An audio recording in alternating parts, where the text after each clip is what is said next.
భయ్యా 2 ప్లేట్స్ పానీపూరి ఇవ్వండి. ఓ భయ్ 2 ప్లేట్స్ పానీపూరి దే. గుంట మంచి పొంగు మీద ఉంది. ఏం పోరి వస్తావా? బేబీ వాడు చూడు నన్ను ఎలా చూస్తున్నాడో. ఏంట్రా నా గర్ల్ ఫ్రెండ్ చూస్తావా? ఏ చూస్తాం బాయ్ చూస్తాం. ఏం చేస్తావు? అయిపోయావరా నా చేతుల్లో. అన్న కొట్లాడకండి అన్న. బేబీ కొంచెం ఇట్రా. అన్నా నా బాయ్ ఫ్రెండ్ కి ఫుల్ కారం ఉన్న పానీపూరి ఇవ్వండి. ఓ అన్నా నేను కూడా ఏం తక్కువ కాదు. నాకు కూడా ఫుల్ కారం పానీపూరి ఇవ్వు. అన్నా ఇంకా కారంగా ఉండే పానీపూరి ఇవ్వండి అన్నా. నాకు కూడా ఇంకా ఎక్కువ కారం ఇవ్వు.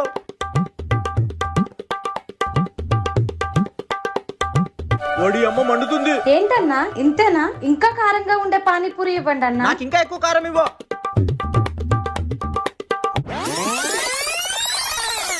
మండుతున్నట్టుంది.